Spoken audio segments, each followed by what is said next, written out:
사람들은 눈에 보이는 것을 눈에 보이지 않는 것보다 더 크게 여기는 경향이 있습니다. 예를 들면 어린아이는 부모가 사준 장난감을 부모의 사랑보다 더 크게 여길 수 있습니다. 그래서 그 장난감을 받은 후에는 부모는 안중에도 없고 그것을 가지고 노는 데 몰입합니다. 물론 잠깐이겠지만 그런 경우가 있습니다. 이것을 우리의 신앙생활에 적용해 볼 수 있습니다. 우리는 하나님 앞에서 어린아이와 같습니다. 하나님께서 우리에게 여러 가지 모양의 은사와 온전한 선물들을 주십니다. 그러면 우리는 그 선물들을 받고 좋아하죠. 그런데 선물에 몰입하면 주객이 전도될 수 있습니다. 그 선물을 주신 하나님보다 하나님께서 주신 선물을 더 귀하게 여기는 것이죠. 그 선물을 자랑하고 그것이 없으면 못 살겠다고 하고 나아가서는 그것을 숭배하는 지경까지 이르게 됩니다. 오늘 우리가 읽은 본문 말씀이 그 사실을 우리에게 잘 보여주고 있습니다. 먼저 본문의 내용을 간단하게 살펴보겠습니다. 아하스의 아들 히스기야가 유다의 왕이 되었습니다. 그는 25세의 즉위해서 예루살렘에서 29년간 통치했습니다. 그에 대한 성경의 평가는 긍정적입니다. 3절에 보면 히스기야는 그의 조상 다윗의 모든 행위와 같이 여호와 보시기에 정직하게 행하였다고 말씀합니다. 이어지는 5절에서 7절에도 그에 대한 좋은 말씀이 나옵니다. 히스기야는 하나님을 의지하였는데 그의 전후 유다 여러 왕 중에 그러한 자가 없었다고 말씀합니다. 그는 하나님께 연합하여 하나님을 떠나지 않고 하나님께서 모세에게 명령하신 계명을 지켰다고 말씀합니다. 그리고 하나님께서 그와 함께 하셔서 그는 어디로 가든지 형통하였다고 말씀합니다. 당시의 국제 정세를 보면 아수르가 신흥 강국으로 떠오르고 있었습니다. 히스기야 당시 북이스라엘의 왕은 호세아였습니다. 그는 여호와 보시기에 악을 행하였습니다. 아수르 왕 살마네셀이 이스라엘의 수도 사마리아를 3년간 에워싸서 급기야는 그 성을 함락시키고 주민들을 멀리 아수르 영토 안으로 이주시켰습니다. 북이스라엘은 왜 망했을까요? 성경은 그 이유를 이렇게 말합니다. 12절 이는 그들이 하나님 여호와의 말씀을 듣지 아니하고 그의 언약과 여호와의 종 모세가 명령한 모든 것을 따르지 아니하였음이더라 했습니다. 이런 시대적 배경을 알면 유다왕 히스기야의 개혁이 얼마나 중요한 의미가 있는지를 알 수 있습니다. 아수르는 북이스라엘을 멸망시키고 남유다까지 위협하고 삼키려 했습니다. 그러나 하나님께서 히스기야와 예루살렘 주민을 아수르 왕 산헤립의 손과 모든 적국의 손에서 구원하여 내시고 사면으로 보호해 주셨습니다. 그래서 여러 사람이 예물을 가지고 예루살렘에 와서 여호와께 드리고 또 보물을 유다 왕 히스기야에게 바쳤습니다. 그때부터 히스기야는 모든 나라의 눈에 존귀하게 되었습니다. 당시 지도를 보면 좁쌀만한 작은 영토를 가진 유다가 광활한 영토를 가진 신흥 강대국 아수르의 대군을 물리쳤다는 것은 정말 놀라운 것입니다. 물론 하나님께서 절대적인 능력으로 보호해 주신 것입니다. 자, 그렇다면 하나님께서 그에게 이런 놀라운 은총을 베풀어 주신 이유는 무엇일까요? 물론 그가 하나님을 전심으로 의뢰하고 하나님과 연합하였기 때문입니다. 성경은 그가 그렇게 행동한 실제적인 한 예를 우리에게 보여주고 있습니다. 그는 우상을 타파했습니다. 4절 그는 여러 산당들을 제거했습니다. 추상을 깨뜨렸습니다. 아세라 목상을 찍었습니다. 그리고 특이한 내용이 나옵니다. 모세가 만들었던 놋뱀을 이스라엘 자손이 이때까지 향하여 분향함으로 그것을 부수고 느후스단이라 일컬었더라 했습니다. 이것이 무슨 말일까요? 먼저 모세가 만들었던 놋뱀을 상기해 보십시오. 그 내용은 민수기 21장 4절에서 9절에 나옵니다.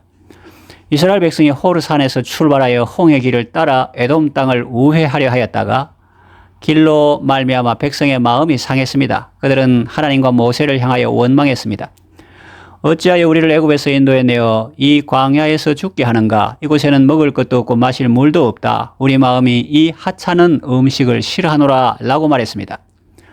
그때 불뱀들이 나타나 백성을 물어서 많은 사람이 죽었습니다. 그제야 백성들은 모세에게 나와 자기들이 원망함으로 범죄하였음을 고백하며 하나님께 기도하여 그 뱀들이 떠나게 해달라고 요청했습니다. 모세가 백성을 위해서 기도하니 하나님은 불뱀을 만들어 장대 위에 달라고 말씀하셨습니다. 모세가 놋으로 뱀을 만들어 장대 위에 다니 뱀에게 물린 자가 놋뱀을 쳐다본 즉 모두 살았습니다. 이스라엘 백성들의 눈에 그 놋으로 만든 뱀은 정말 신기하게 보였습니다. 요즘처럼 병원도 없고 의술도 발달하지 않았던 그 시대에 그 짱대 위에 달린 뱀은 정말 신통하게 여겨졌고 그 뱀을 쳐다보는 것은 정말로 효험이 있었습니다. 불뱀에게 물려서 아무리 치명상을 입어서도 그 뱀을 쳐다보기만 하면 살아났습니다. 반경 10m 안에서 쳐다봐도 효력이 있었고 100m 안에서 쳐다봐도 효력이 있었고 1km 안에서 쳐다보아도 여전히 효력이 있었습니다. 불뱀에게 물린 자마다 모세가 만들어 장대 위에 매단 놋뱀을 쳐다보는 사람은 다 살았습니다. 그렇게 되니까 사람들의 놋뱀에 대한 태도가 달라집니다. 그들은 그 놋뱀을 우러러보게 되었습니다. 신성시하게 되었습니다. 광야 생활이 끝나고 가나안 땅에 정착한 후에도 마찬가지였습니다. 사사시대에도 그랬고 왕정시대에도 그랬습니다. 모세가 놋뱀을 만들었던 때는 대략 기원전 1400년경이고 히스기야가 그것을 부순 때는 대략 기원전 720년경입니다. 그러니까 이스라엘 백성들은 불뱀 사건 이후에도 약 700년간 그 놋뱀을 섬겼다는 것을 알 수 있습니다. 4절 중반에 보면 모세가 만들었던 놋뱀을 이스라엘 자손이 이때까지 향하여 분향했다는 말씀이 나옵니다. 그 뱀을 신성하게 여기고 숭배했다는 것입니다. 그래서 히스기야는 그 놋으로 만든 뱀을 깨 부수었습니다. 그리고 그것을 너후서단이라고 했습니다. 놋 조각이라는 뜻이라고 난 외주에 표시해 놨죠. 그렇습니다. 그것은 놋 조각에 불과한 것입니다. 그런데 이스라엘 백성들은 마치 우상을 섬기듯 그것을 섬긴 것입니다. 그래서 히스기야는 주상을 깨뜨리고 아세라 목상을 찍을 때 놋뱀도 부수어버렸던 것입니다. 그러니까 히스기야에게 있어서 그것은 아세라 목상과 같은 우상에 불과했던 것입니다. 어쩌다가 한 시대에 귀하게 쓰임받았던 하나님의 도구가 이렇게 우상 숭배의 대상이 되었을까요? 물론 처음에는 아무도 그것이 우상이라고 생각하지 않았을 것입니다. 하나님의 구원 도구로 생각했을 것입니다. 그것을 보면서 하나님의 사랑과 은혜를 기억하고 감사했을 것입니다. 그런데 시간이 지나면서 하나님과 하나님의 사랑은 잊어버리고 놋뱀에만 집중하게 되었습니다. 그것이 사람을 치료하고 회복시켜주는 줄 알았습니다. 성도가 재정적으로 어렵고 궁핍할 때 하나님께 기도하면 하나님께서 필요한 것을 공급해 주십니다. 부족한 것을 채워주십니다. 돈을 주십니다. 그 돈은 하나님이 그 사람을 재정적 어려움에서 건져주는 좋은 도구가 되었습니다. 그 사람은 그 돈이 좋았습니다. 신기했습니다. 돈이 있으니 양식도 살 수 있고 약도 사 먹을 수 있고 아프면 병원에 갈 수도 있었습니다. 맛있는 음식도 가끔 사 먹을 수 있었습니다. 그런데 그렇게 돈을 계속 쳐다보는 동안에 그 사람은 그 돈을 자기에게 주신 하나님을 잊어버렸습니다. 대신에 돈이 신처럼 보여서 그것을 숭배하게 되었습니다. 돈이 오라고 부르면 주일에도 갑니다. 보통 사람에게 있어서 돈은 하나님의 선물인데 그 사람에게는 우상이 된 것이죠. 성도가 육신적으로 어렵고 아플 때 하나님께 기도하면 하나님께서 치유해 주십니다. 건강을 회복시켜 주십니다. 그는 몸이 회복되어서 좋았습니다. 신기했습니다. 건강하니까 산에도 올라갈 수 있었고 바다에도 갈 수 있었습니다. 그런데 그 건강을 계속 쳐다보는 동안에 그는 그 건강을 자기에게 주신 하나님을 잊어버렸습니다. 그 대신 건강이 신처럼 보여서 그것을 숭배하게 되었습니다. 산악회에서 부르면 주일에도 등산 갑니다. 일반 성도에게 있어서 건강은 하나님의 선물인데 그 사람에게는 우상이 되었습니다. 성도가 관계적으로 어렵고 힘들 때 하나님께 기도하면 하나님은 맺힌 것을 풀어주시고 혹은 악한 사람을 떠나가게 하시며 좋은 사람을 붙여주시고 마음에 평안을 주십니다. 그래서 사람을 만나는 것이 기쁘고 즐겁습니다. 그런데 사람을 계속 쳐다보는 동안에 그 사람은 새로운 사람들을 자기에게 붙여주신 하나님을 잊어버렸습니다. 그 대신 사람이 하나님처럼 보여서 그 사람을 숭배하는 지경까지 갑니다. 그 사람 없이는 못 살 것 같은 정도가 되었습니다. 그 사람이 부르면 주일 예배 시간도 빼먹고 달려갑니다. 일반 성도에게 좋은 친구는 하나님의 선물입니다. 그러나 그 사람에게는 이미 우상이 된 것입니다. 사람은 사랑의 대상이지 의지할 대상은 아닙니다. 성도가 하나님 대신에 어떤 사람을 의지하기 시작하면 불행해집니다. 또 사람이 초라해집니다. 그러나 성도가 하나님을 의지하면 하나님은 변함없는 사랑과 은혜로 늘 함께 하시고 힘을 주셔서 그를 빵빵하게 해주시고 그는 하나님께 공급받은 그 사랑으로 다른 사람을 진정으로 사랑할 수 있게 되는 것입니다. 그러지 않고 사람에게 집착하고 의지하면 추해지고 천덕꾸러기가 됩니다. 사람은 하나님을 섬기면 영화롭게 되고 우상을 섬기면 수치를 당하게 됩니다. 다시 본문으로 돌아가서 말씀드립니다. 이스라엘 백성이 처음부터 우상을 섬긴다고 그랬겠어요? 아닐 것입니다. 아마 고상한 말로 포장했을 것입니다. 하나님을 섬기는 것이 뭔데? 이 놋뱀이야말로 보이지 아니하는 하나님이 실제로 나타나신 것 아니겠어? 그러면서 마치 자신들은 실제적이고 의미가 있는 예배를 드린다고 합리화했을 수도 있습니다. 우리는 우상을 섬기는 게 아니야. 구체화되고 실제적인 하나님을 섬기는 거야. 그랬을 것입니다. 그러나 말은 그렇게 했지만 시간이 흐를수록 하나님은 점점 그들의 생각에서 사라져갔고 급기야는 온데간데 없고 우상만 덩그러니 남게 된 것입니다. 그러므로 우리는 언제나 본질을 붙잡아야 합니다. 하나님이 우리를 구원하시는 도구는 다양합니다. 놋으로 만든 뱀일 수도 있고 침을 짓이게 만든 진흙일 수도 있습니다. 또 무화과 뭉치일 수도 있고 마른 막대기일 수도 있습니다. 그러나 그 모든 경우에 그것을 만들게 하신 분은 하나님이십니다. 그러므로 우리는 언제나 하나님을 바라보아야 합니다. 하나님께 시선을 집중해야 합니다. 놋뱀은 그냥 놋조각일 뿐입니다. 숭배의 대상이 될 수 없습니다. 예배의 대상이 될 수 없습니다. 마찬가지로 돈은 돈일 뿐입니다. 숭배의 대상이 될 수 없습니다. 십자가도 그렇습니다. 십자가는 십자가일 뿐입니다. 예수님의 희생을 상징하는 상징물이죠. 나무나 철이나 아크릴 같은 다양한 재질로 만들 수 있습니다. 그러나 그것은 어디까지나 물질입니다. 숭배의 대상이 될 수 없습니다. 성도가 숭배하고 경배할 대상은 십자가 그 자체가 아니라 십자가의 사랑을 통해서 우리를 구원하신 하나님과 우리 주 예수 그리스도십니다. 이것을 깨닫는 것이 왜 중요할까요? 사람들은 하나님보다 하나님께서 주신 선물을 더 좋아하고 의지하는 경향이 있습니다. 그것을 더 사랑하고 의지하는 경향이 있습니다. 하나님의 말씀보다 천지를 더 크게 여기는 것입니다.